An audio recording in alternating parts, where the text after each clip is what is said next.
strength, or their views on equality, or whatever. She noticed that by saying her full name, he avoided having to choose between Officer Lone, which might have seemed too deferential, and Livia, which might have seemed too familiar.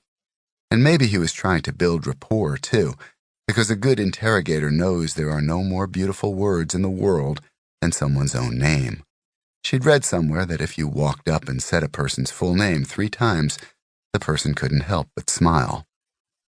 "What do I call you?" she asked, wanting to see how he would play that end of the introduction.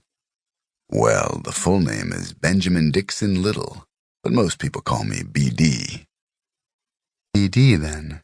She considered making a joke about a man of his size being named Little, but decided he'd probably been hearing cracks like that since he was a teenager. Strangeland glanced at Little, then back to Livia. "Special Agent Little is here to talk to you about that joint task force I mentioned. I would have given you a heads up, but I didn't get one myself." Livia caught the deliberate rebuke, and so, apparently, did Little, because he said, "Apologies for that. Things are coming along a little faster than I had expected." There wasn't much of an explanation for a no-knock visit. Livia was familiar with the practice of dropping by for an interview without giving the person of interest a chance to prepare, and she didn't much appreciate being on the other end of it. "I hope you won't mind," she said, "but for the next hour I have a class to teach. You're welcome to stick around and watch if you want.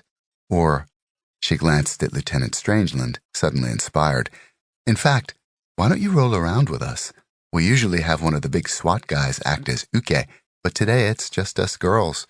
We could use your help." Lieutenant Strangeland smiled ever so slightly. She knew Livia was messing with Little, and obviously didn't object. Maybe she'd even brought him down here with this outcome in mind. Little glanced over at Livia's students, who were now drilling from the guard as she had instructed them, defenders on their backs, legs wrapped around their partners, protecting bright green plastic training pistols while attacking the eyes, clearing the legs, scrambling free. The gym echoed with shouts of, "Do not move!" as successive trainees escaped, cleared leather, gained distance, and pointed their weapons at their attackers, all the while doing a tactical visual sweep for danger at the periphery. "This is, a woman's self-defense class?" Little asked, trying to buy time. "Defensive tactics against a bigger, heavier attacker," Livia said. "What works on the street for someone like you isn't generally suitable for a small woman." For an instant, Livia thought she saw something pass across Little's face. Wistfulness? Sadness? Disdain? "You don't approve," Livia said. Whatever had opened up in Little's expression was suddenly gone. "I approve very much," he said. "Livia's got a grappling background," Strangeland said. Little chuckled. "Is that what you call Idaho state wrestling champion in high school and judo Olympic alternate in college?" So Little had done his homework, and wanted them to know it, too. "Have you had any training?" Livia said. Little shook his head. "Not much." She knew he was lying. Not much meant either none or a lot. Probably the latter. "Well?" Livia said. Little glanced over at the basketball game. "I think that game over there would be safer."